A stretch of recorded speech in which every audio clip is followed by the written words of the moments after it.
할렐루야. 네, 오늘도 우리에게 화창한 가을 날씨를 주시고 또 주님 앞에 나와 예배할 수 있도록 은혜 주신 주님을 찬양합니다.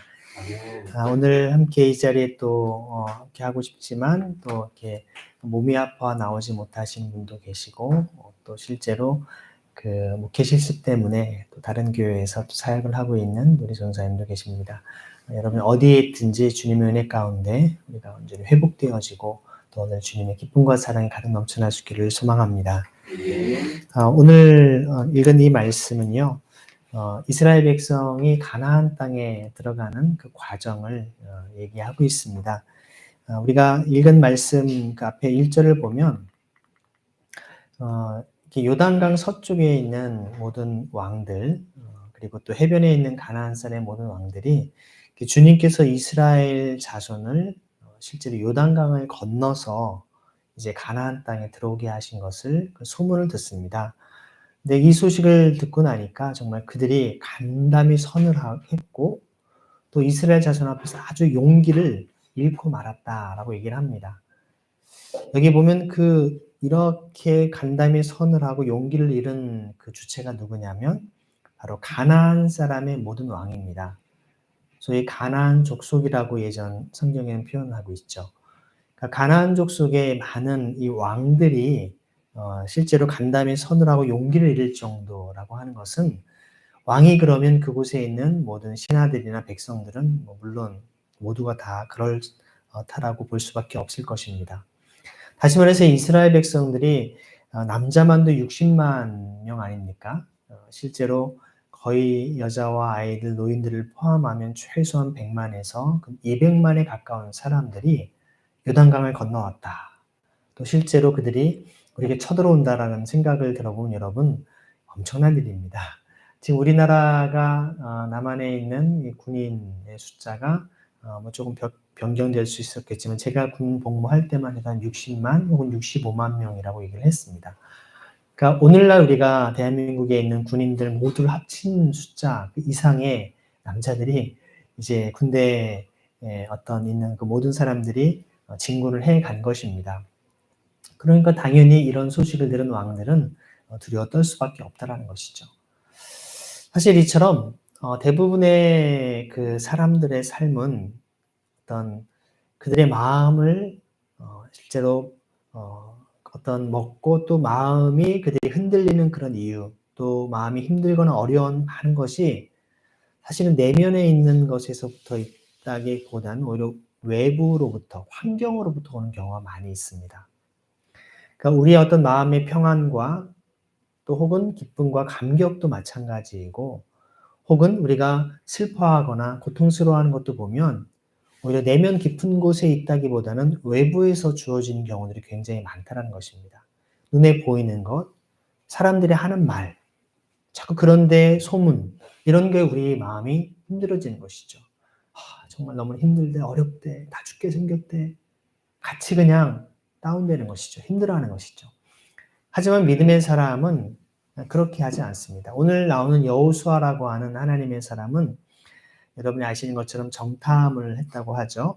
실제로 가나안 땅에 들어가기 전에 이스라엘 백성들이 실제로 그 땅이 어떠한지를 보고 왔는데 12명을 보냈습니다. 지파별로. 여호수아와 갈렙은 정말 믿음으로 하나님의 사람답게 신앙 고백을 했지만 실제 나머지 10사람들은 우리는 정말 그들에게 비하면 메뚜기와 같다. 메뚜기는 어떠한 존재입니까? 인간이 언제든지 잡을 수 있는, 때로는 짓밟을 수도 있는 그런 존재 아니겠습니까? 그들의 어떤 기골이 장대한 그들 앞에서 메뚜기와 같은 존재, 우린 다 죽었다. 그러니까 결국에는 이스라엘 백성들이 우리 광야에서 다 죽게 하려고 여기까지 끌고 왔냐고 원망하고 불평을 하게 하죠.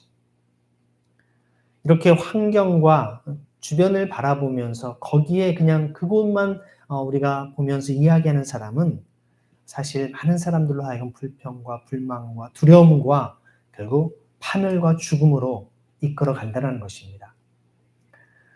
하지만 똑같은 상황 속에서 여호수아와 갈렙은 아닙니다. 하나님이 우리와 함께 하시면 저들은 우리의 밥입니다. 라고 담대하게 얘기하지 않습니까? 여러분 누가 밥상을 차려놓고 무서워. 우린 죽었다 그러겠습니까?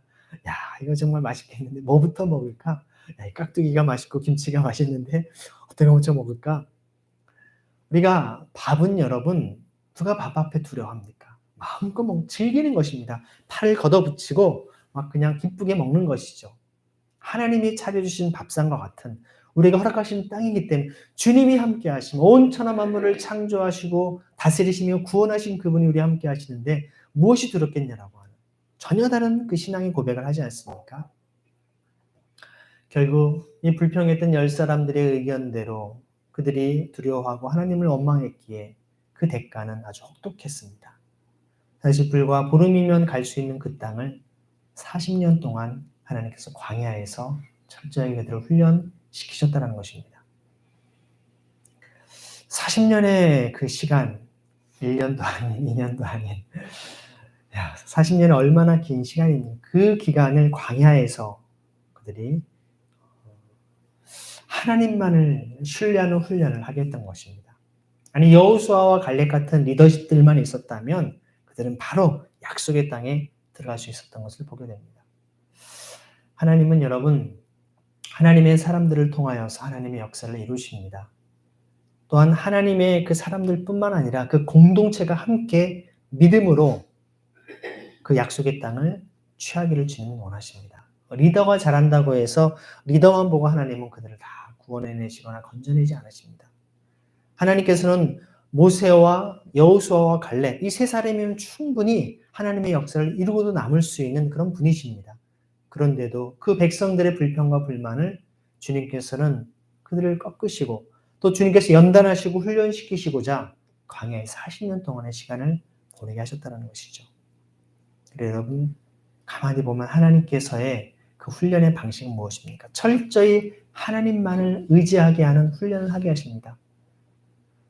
곡식을 거두어서 씨를 뿌리고 거두어서 자신들이 쌓아놓은 재물을 먹는 것이 아니라 새벽마다 주님이 내려주시는 만나를 거두어서 먹는 것입니다. 늦게 나가면 다 없어져 버립니다. 그러니까 아침마다 부지런히 그들이 걷어내야 되는 것이죠. 땀 흘려 수고한 대가를 먹게 하는 것입니다. 그런데 놀라운 사실은 자기가 많이 쌓아놓는다. 내일, 모레, 일주일치, 내가 한 달치 쌓아놔야지 다 썩어 없어집니다. 여러분 양식은요. 일용할 양식입니다. 데일리 브레드입니다. 하루치 양식입니다. 사실 여러분 좋은 빵집의 빵들은요. 하루가 지나면 곰팡이가 나고 못 먹습니다.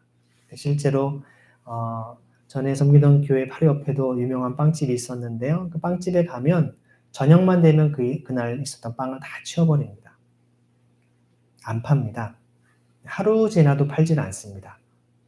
물론 그 빵집의 어떤 좋은 맛을 유지하는 비결이기도 하겠지만 실제로 그렇게 좋은 빵집에 사는 것은요. 사다 놓으면 사실 한 2, 3일 놓고서 되겠지 하면 곰팡이 슬어서 못 먹습니다. 네. 실제로 그렇죠. 오늘날 이런 좋은 기술을 가지고 있는 현대에도 좋은 빵은 방부제를 넣지 않고 먹는 빵은 그런데요. 하나님이 주신 하나님의 만나는 당연히 여러분 하루가 지나면 다 썩을 수밖에 없지 않겠습니까? 우리에게 가장 좋은 것을 주시는 분이십니다. 그래서 여러분 그것은 하나님께서 그 만나를 통해서 오늘 그 만나를 먹지 못하고 누리지 못한 사람들과 함께 나누고 공유하고 함께 베풀 것을 허락하신 겁니다. 내 것이 아니죠. 남은 것은 내 것이 아니고 오늘 먹지 못한 다른 사람의 몫입니다. 이 땅에 주님께서 우리가 허락하신 모든 그런 식량과 자원과 이 모든 물자들은 나만의 것이 아닙니다, 여러분. 우리 모두의 것입니다. 나 자신과 우리 가족들에게 기본적인 의식주를 해결하고 남는 것은 내 것이 아니라 누구의 것입니까? 남의 것입니다. 다른 사람의 것입니다.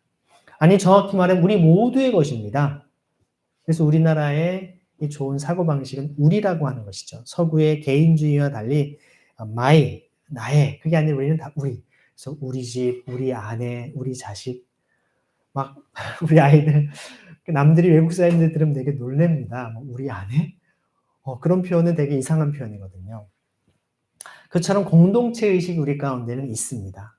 우리 모두의 것이죠. 하나님께서는 이스라엘 백성들에게 철저히 광야에서 40년 동안 그런 훈련을 시키셨던 것입니다.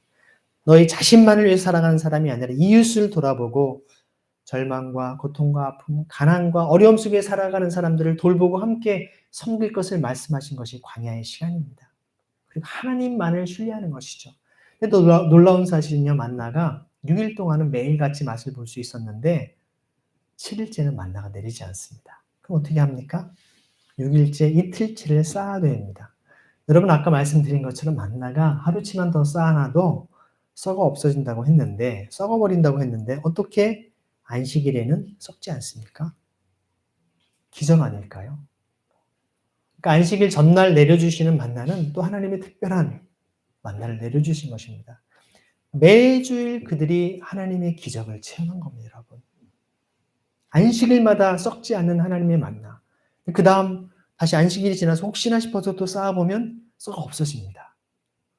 하나님의 놀라운 인도하심들을 이스라엘 백성들이 하루도 이틀도 아닌 40년 동안 그런 경험을 하게 된 겁니다. 하나님이 우리를 돌보시고 우리 함께 하신다라고 하는, 낮에는 구름 기둥으로 밤에는 불 기둥으로 그들과 함께 하신 하나님의 은혜를 경험하면서 이스라엘 백성들이 철저히 하나님만을 의지하는 삶을 살아가지 않습니까?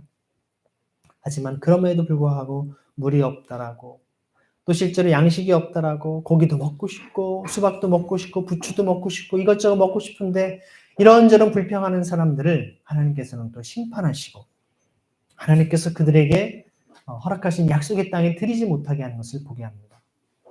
그런데 그 정말 가나안 땅에 진군하기 전에 정탐꾼을 보냈던 가데스바네에서 그들의 고백했던 원망과 불평의 소리를 들으시고 40년 동안 철저히 훈련시키신 다음에 1세대는 어떻게 하십니까? 주님이 다 땅에 묻으십니다. 여호수아와 갈렙을 제외하고는 하나님께서 모두가 다음 세대들이 약속의 땅에 들일 수 있도록 은혜를 허락하신 겁니다. 하지만 그들은 40년 동안 하나님께서 어떻게 우리와 함께 하시는지를 철저히 보았습니다. 좀 더 정확히 얘기하면 그 2세대의 사람들은 실제로 애굽 땅에서 이집트에서의 삶을 경험하지 못한 사람들입니다. 이집트에서 노예 생활, 우상 숭배 이런 것을 전혀 알지 못하는 세대였습니다. 하나님만을 숨기며 하나님만을 예배하며 살아갔던 사람들인 것이죠. 네. 잠시만요. 이걸 조금 조정을 좀 핸드폰을 좀 보고 조정을 해야 될 것 같아요. 네. 위치만 좀 조정하면 됩니다. 이거 건드시면 안 됩니다. 네, 지금 여기 촬영이 되고 있어서요. 조금 더 이렇게 화면에 다 나와야 됩니다. 그렇죠. 됐습니다. 예. 그렇기 때문에 하나님께서는 우리에게 이스라엘 백성들을 통하여서 어떻게 하나님만을 의지하는지를 우리에게 보여주신 것입니다.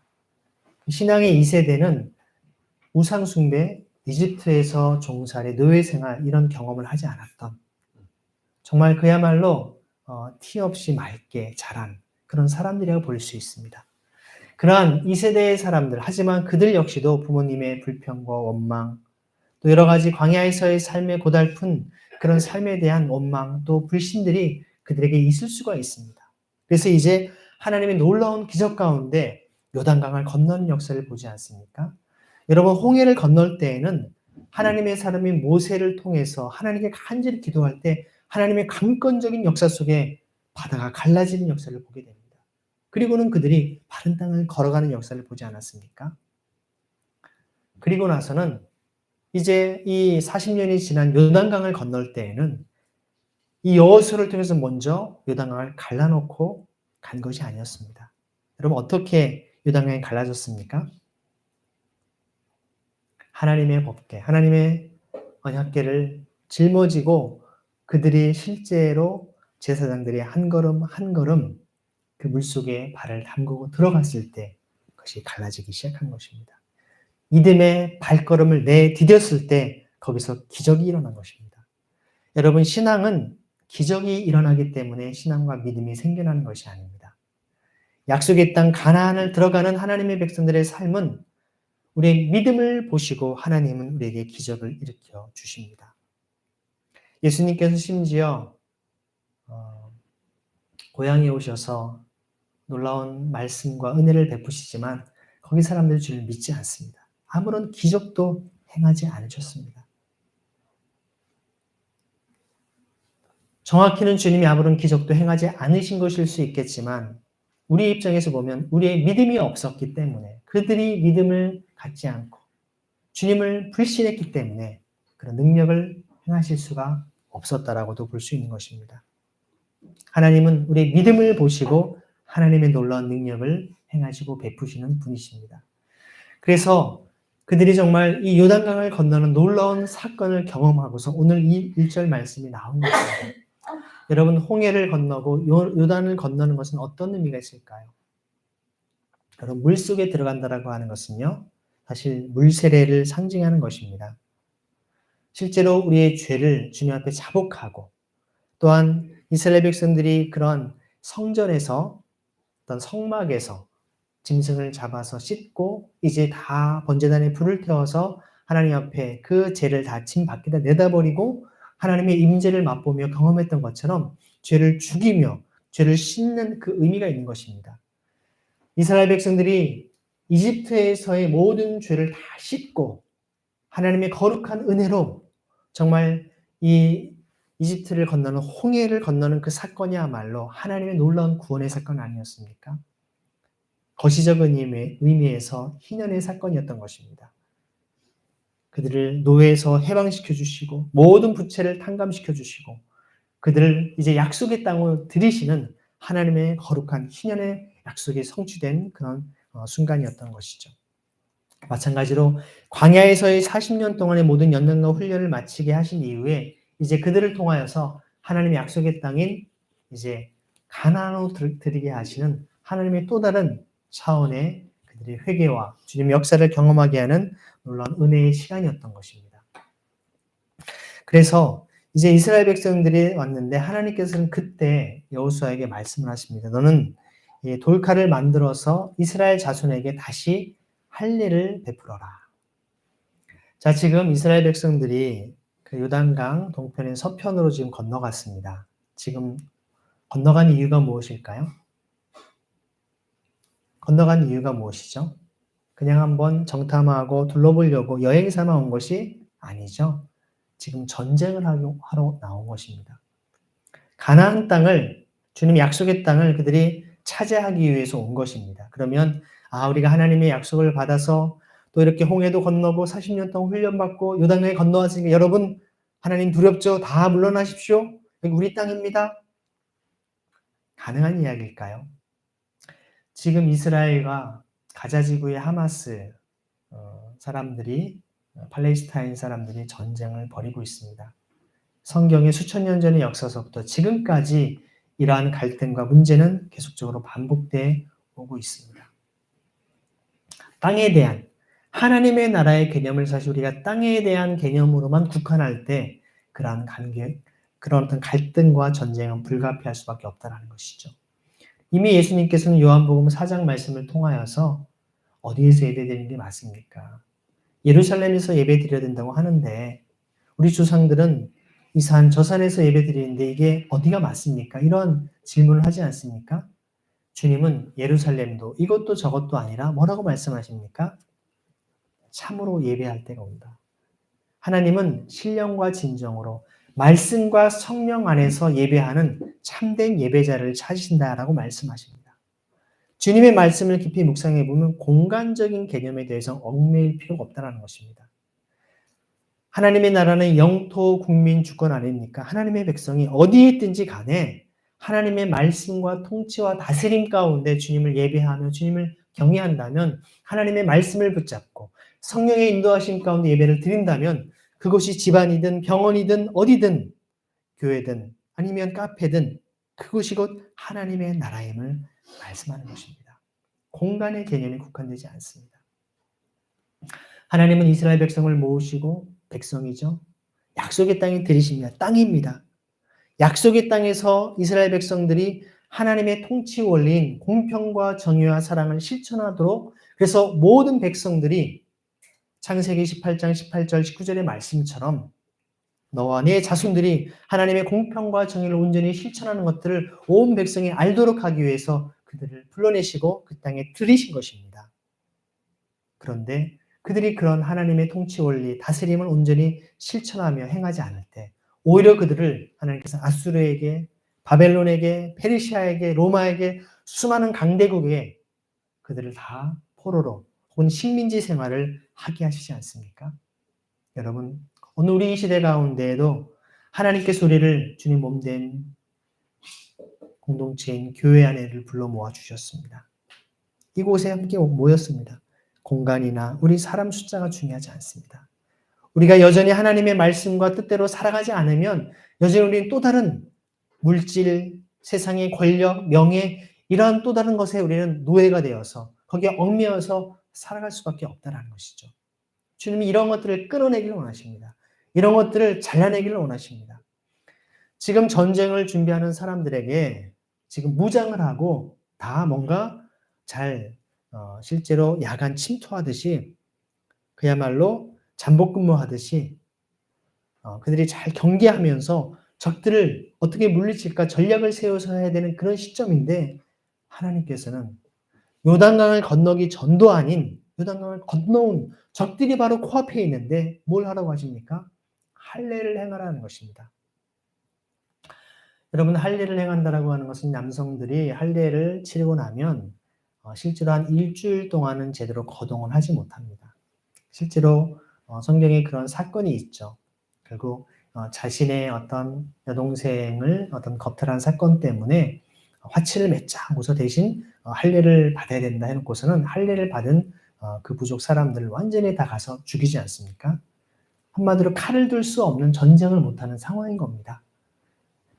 다시 말하면 지금 할례를 받고 있다는 소식을 그 앞에 적들이 들으면 몰살당할 수 있는 지금 굉장히 위험한 순간이라는 것이죠.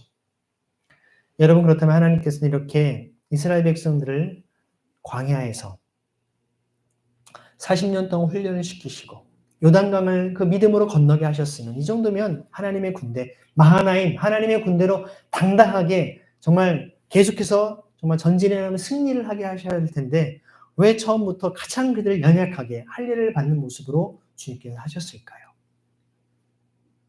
사실 오늘 말씀에 나오지 않지만 이제 13절, 14절에 보면 여호수아가 여리고에 가까이 갔을 때 눈을 들어보니 어떤 사람이 손에 칼을 빼들고 자기 앞에 서 있습니다. 여호수아가 그에게 다가서 묻죠. 너는 우리 편이냐? 우리 원수 편이냐? 14절에 그가 대답하면 아니다. 나는 주님의 군사령관으로 여기에 왔다. 그러자 여호수아는 얼굴을 땅에 대고 절을 한 다음에 그에게 물었다. 사령관님께서 이 부하에게 무슨 말씀을 하시렵니까? 주님의 군대 사령관이 여호수아에게 말하였다. 내가 서 있는 곳은 거룩한 곳이니 너의 발에서 신을 벗어라. 여호수아가 그대로 하였다. 여러분, 이 군대의 진정한 장군이시고 대장이신 주님이 함께 하신 것입니다. 내가 선 곳은 거룩한 것이니 내가 선 곳에서 내 신발을 벗어라. 여러분, 신을 벗는다는 것은 고대 사회에서는요, 노예들에게 요구하는 사항입니다. 노예는 신을 신지 않았습니다. 너는 나의 종이고 내가 주인이다라는 것입니다. 이 전쟁의 주인이 여호수아나 특정한 장수가 아니라 만군의 주 여호와 하나님이 이 전쟁의 주인이심을 고백하게 한 것입니다. 다시 말하면 이 할례를 행하게 한 것, 내가 선 곳은 거룩한 곳이니라고 말한 의미는 무엇입니까? 이스라엘 백성들에게 요구한 것은 하나님께서 다른 그 어떠한 것보다 무기를 준비하고 체력을 기르고 전략과 지략을 어떤 전쟁을 어떻게 치를까 여러 가지 작전을 짜는 것이 아니라 가장 먼저 그들의 죄와 수치를 굴러가게 하고 죄악을 끊어내고 수치를 다 벗어버리고 하나님의 거룩과 정결함으로 서기를 주님은 요구한 것입니다. 여러분 하나님의 사람이 믿음의 공동체로 하나님의 약속의 땅에 들어가는 가장 중요한 것은 우리를 거룩하고 정결케 하는 것입니다. 여러분 우리가 무엇으로 자신을 깨끗게 하고 정결하게 할 수 있습니까? 사우나에 가서 찜질방에 가서 깨끗이 몸을 불리고 다 닦아내면 정결하게 될까요? 네, 물론 그렇습니다. 육체적인 부분은 그렇죠. 마음도 우리가 수행을 하고 또 나름대로 묵상도 하고 네, 물론 마음과 생각을 비울 수 있습니다. 하지만 진정한 우리의 거룩과 정결은 어디에서 비롯됩니까? 예수 그리스도의 십자가 보혈을 의지하여서 주님께서 십자가상에서 우리의 모든 죄를 다 사하시기 위해 물과 피를 다 쏟으시고 우리의 죄를 완전히 죽이시고 3일 만에 부활하신 주님의 그 십자가의 죽으심과 부활하심, 우리 죄를 죽이며 주님과 함께 다시 살아나는 그런 놀라운 은혜를 믿음으로 고백하고 그것을 인정하며 주님과 연합할 때 진정한 부활의 생명 가운데 우리는 온전히 다시 살아날 수 있지 않습니까? 할례는 여러분, 죄의 끝을 끊어내는 것입니다. 우리가 남성들이 그런 어떤 성적인 음란을 범하지 않습니까? 그런 성적인 음란, 하나님을 떠나 있는 모든 것을 성경은 간음이다, 음란이라고 얘기를 합니다. 하나님이 아닌 다른 것들과 뭔가 다른 무엇인가를 더 높이 두고 그것을 따르고 숭배하는 것을 하나님은 우상 숭배라고 하지 않습니까? 그런 인간의 우상 숭배를 끊어내는 역할이 바로 이 할례였던 것입니다. 물세례처럼 요단강을 건너고 또 그들이 홍해를 건넜던 것처럼 그들의 죄를 끊어내는 것입니다. 그래서 세례 요한은 상징적으로 이스라엘 백성들에게 세례를 베풀지 않습니까? 그 죄를 끊어내는 또한 씻어내는 역할을 요구했던 것입니다. 오늘 이 시간 여러분의 마음 가운데에도 우리 이미 예수님을 믿고 신앙 가운데 생활을 해왔기 때문에 나는 뭐 괜찮겠지. 하지만 여러분 날마다 자신을 쳐서 복종시키는 십자가 앞에 날마다 나의 모든 생각과 마음과 모든 죄를 주님 앞에 못 박고 또한 씻어내고 죽이는 일을 해야 됩니다. 끊어내는 일을 해야 되는 것입니다.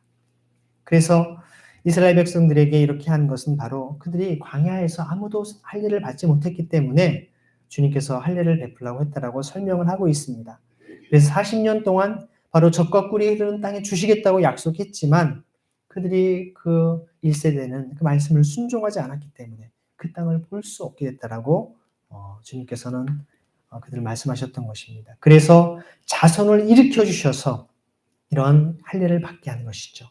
믿음의 세대, 하나님의 부흥의 세대, 하나님의 놀라운 영적인 각성과 부흥을 체험하는 새로운 세대를 주님 일으켜 세우기를 원하십니다. 오늘날 우리 한국교회가 벌써 138년이나 된 그런 오래된 역사와 또 전통을 자랑합니다. 100년 넘는 교회가 전국에 한 1000여 교회 정도가 됩니다. 이런 수많은 역사와 전통을 자랑하는 교회들이 많이 있지만 얼마나 우리가 주님 앞에 거룩과 정결함으로 순결함으로 나아가고 있는지를 우리는 돌아봐야 합니다. 우리는 다시금 하나님만을 의지하고 주님 뜻만을 구할 수 있는 믿음의 세대, 하나님의 거룩한 세대가 일어나기를 기도할 줄 압니다. 우리가 그런 공동체를 만들어가기를 소망합니다. 그래서 그들이 이 할례를 받고 나서 타낫기 전까지는 바로 진 안에 머물러 있었다는 것입니다. 그리고는 주님이 말씀하시죠. 너희가 이집트에서 받은 수치를 오늘 내가 없애버렸다는 것이죠. 여러분 예수님을 믿기 이전에 또 주님을 따르며 살아간다 하면서도 여전히 죄와 절망과 불평과 원망 속에서 또 여러분들이 살아가는 것이 있다면 주님 그 모든 것을 끊어내고 그 수치를 다 굴러가게 하시길 원하십니다. 더 이상 그 가운데 연연하지 않기를 원하는 것입니다. 여러분 누가 홍해를 다시 건너갈 수 있겠습니까? 누가 다시 이집트로 돌아갈 수 있겠습니까? 여러분이 하나님만을 섬기겠다고 결단하고 지금껏 이 자리에 왔는데 어찌 여러분이 다시 죄악의 길로 들어설 수 있겠냐라는 것이죠.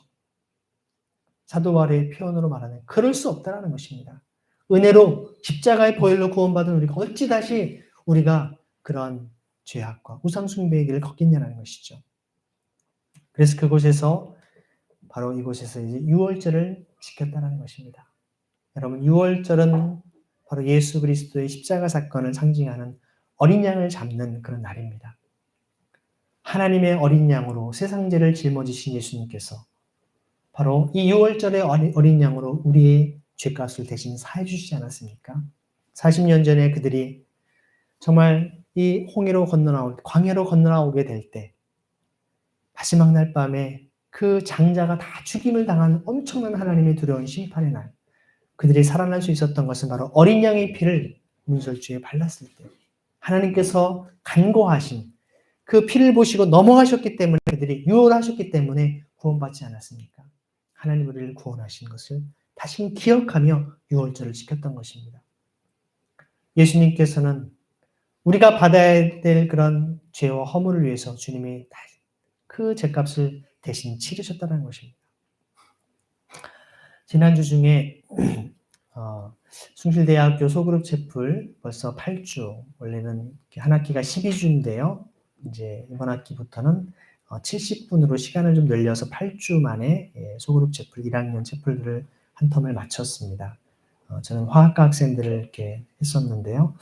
이 친구들과 함께 이야기를 하면서 마지막 시간에 하나님 나라에 대한 주제를 다루었었습니다. 그러면서 하나님께서 우리를 향한 그 십자가의 사랑이 어떠한 것인가를 함께 나누었는데요. 나를 위해 누가 죽어줄 수 있는가? 부모님이 여러분을 위해 죽어줄 수 있겠냐라고 물어봤더니 다들 표정이, 그래서 제가 그렇게 거꾸로 물어봤어요. 그러면 여러분이 만약에 자녀를 낳는다면 여러분이 자녀를 위해서 죽어줄 수 있냐고. 쉽지 않죠. 그러니 여러분이 부모님께서 여러분을 위해 죽어줄 수 있다고 기대하는 거 쉽지 않은 일이라고. 그런데 만약 제가 뭔가 나쁜 짓을 해서 죽게 됐는데 저를 위해 대신 죽어줄 수만 있다면 저를 살려준다라고 얘기한다면 여러분 저를 위해 죽어줄 수 있냐고 했더니 다들 고개를 절레절레 흔들죠. 한 학기 동안 그래도 소그룹 리더로 여러분 섬겼는데 그 정도는 그 정도가 아닌 거죠. 누가 남을 위해 목숨을 내줄 수 있겠습니까? 물어봤죠. 그러면 여러분이 결혼해서 자녀를 낳았다면 하나밖에 없는 자녀를 나를 위해서 대신 죽게 해줄 수 있냐고. 표정이 말도 안 되는 소리잖아는 표정을 다들 짓더라고요.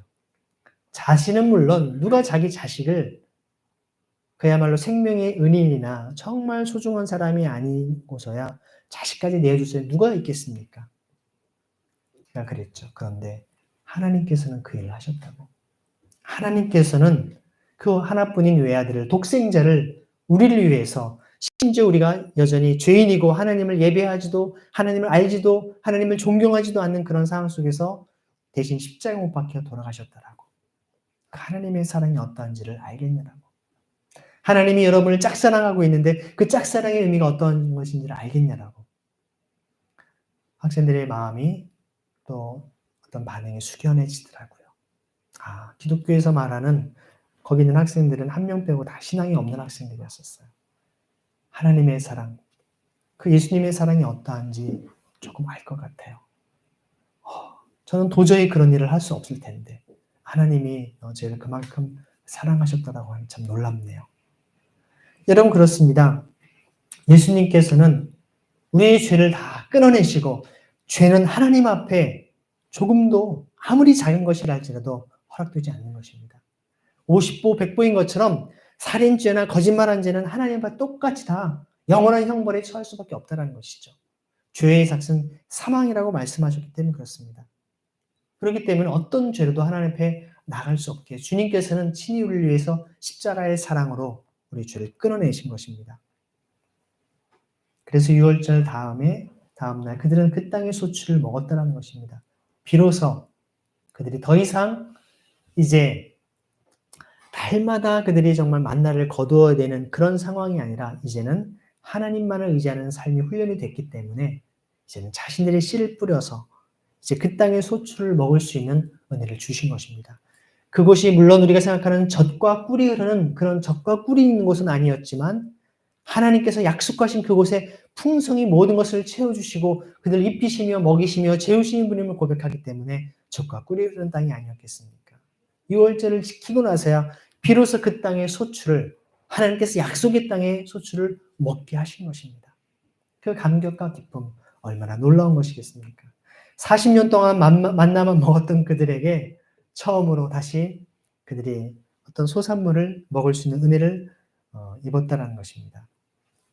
여러분, 이스라엘 백성들이 40년 동안 안식일을 지키면서 안식일 전날에는 하나님께서 이틀치를 거두게 하셔서 안식일은 따로 거두지 않아도 먹게 하셨던 그 경험들이 이제는 이제 모세를 통해 허락하셨던 안식년을 지킬 수 있는 중요한 근거가 된 것입니다.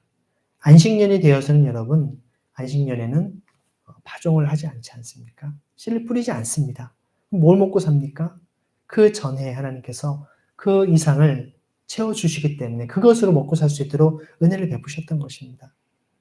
이러한 경험들을 해왔기 때문에 그들은 공동체의 피로 아픔이 있으면 기꺼이 먼저 함께 나누며 베풀며 살아갈 수 있었던 것이죠. 여러분, 우리의 삶 속에 하나님의 은혜와 사랑을 끊임없이 맛보고 경험하고 있음에도 불구하고 여전히 우리는 자꾸 불신하고 원망하고 두려워합니다. 근심합니다. 어떻게 하지? 어떻게 하지? 아닙니다, 여러분. 여호수아와 갈렙처럼 약속의 땅에 믿음으로 나아가는 사람이 되시렵니까? 아니면 원망하고 불신하며 여러분이 불평함을 통하여서 하나님의 심판을 자초하는 삶을 살아가겠습니까? 결국 그 땅의 수출을 먹은 다음 날부터 만나가 그쳐서 더 이상 만나를 얻지 못하고 그의 가나안 땅에서 나는 것을 먹게 되는 하나님의 놀라운 은혜를 보게 되는 것입니다. 약속을 성취해 주시는 하나님의 은혜를 보게 되는 것입니다. 오늘 우리가 주님께서 우리의 주빌리 교회를 새롭게 세우셨고 또 우리를 통하여서 하나님의 거룩한 일들을 주님은 감당하기 원하십니다. 벌써 이제 10월도 막바지에 이르고 있는데요. 지난 10개월 동안 주님의 은혜를 돌아보면 전혀 저희가 예상하지 못했던 하나님의 인도하시는 은혜가 있어 왔습니다. 하나님은 지금껏 우리를 인도하셨던 그런 은혜와 사랑을 기억할 때 또한 우리의 또 평생의 삶을 주님께서 선한 길로 인도하실 줄로 믿습니다.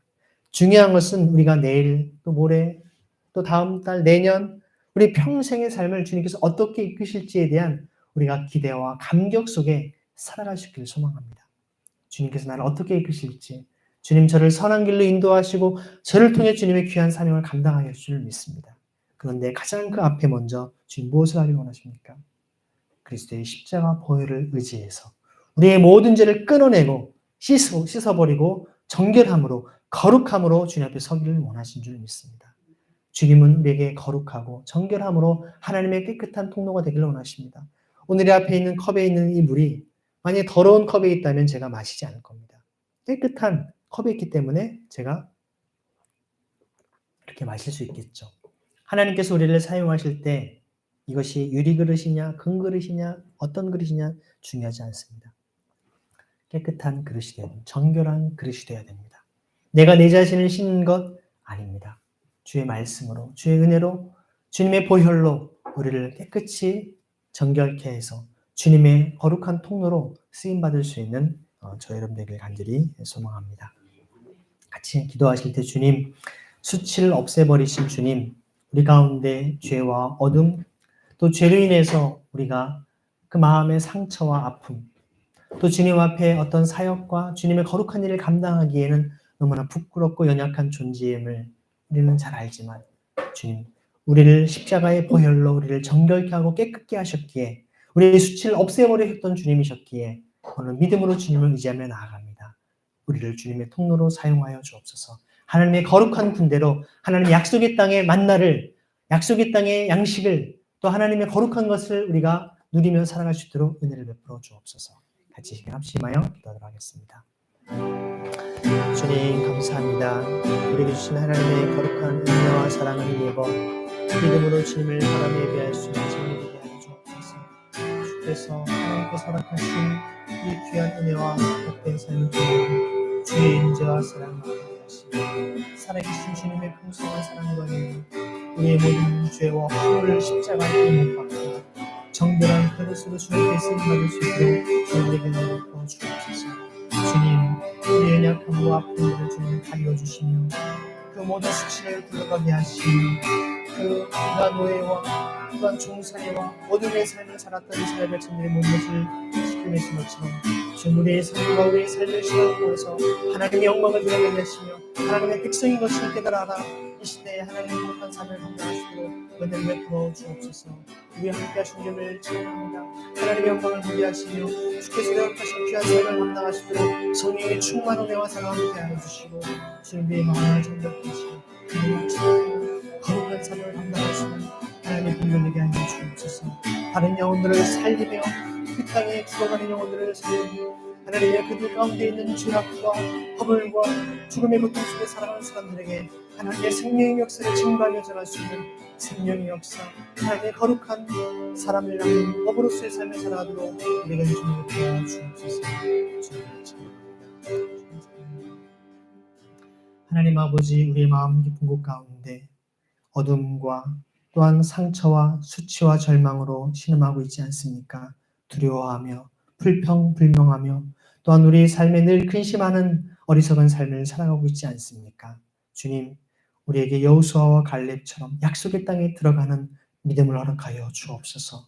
우리와 함께 하시는 주님을 신뢰케 하여 주시고 그 약속의 땅에 들어가는 이스라엘 백성들에게 할례를 통하여 거룩함을 얻게 하신 것처럼 우리도 주님의 십자가 보혈을 의지함으로 우리가 정결함을 얻고 우리가 주님 앞에 영원한 생명에 이르는 그런 믿음의 발걸음을 내딛는 매일의 삶이 되게 하여 주옵소서. 그런 신앙 공동체가 되게 하여 주옵소서. 우리의 모든 수치를 굴러가게 하시고 하나님의 생명의 역사, 새로 놀라운 은혜의 역사, 평화의 역사, 하나님의 거룩한 공평과 정의와 사랑의 역사를 이루어갈 수 있도록 우리를 인도하여 주옵소서. 주님, 특별히 전쟁으로 고통받고 있는 우크라이나와 팔레스타인 지역을 주님 은혜를 베풀어 주옵소서. 그리스도의 참 평화로 그것을 변화시켜 주시고 인간의 그런 전쟁과 폭력으로 진정한 평화가 올 수 있지 않음을 그들이 깨닫게 하시사 무력과 힘으로 권력으로 이 땅의 평화를 이루는 것이 아니라 그리스도의 십자가 보혈과 사랑으로 참 평화를 이룰 수 있도록 은혜를 허락하여 주옵소서. 그러한 통로로 우리를 사용하여 주시옵시고 우리가 하나님의 거룩한 미랄로 씨앗으로 이 땅의 평화를 만들어가는 하나님의 사람들로 세워 주옵소서. 살아계신 예수 그리스도의 이름으로 감사하며 기도드립니다.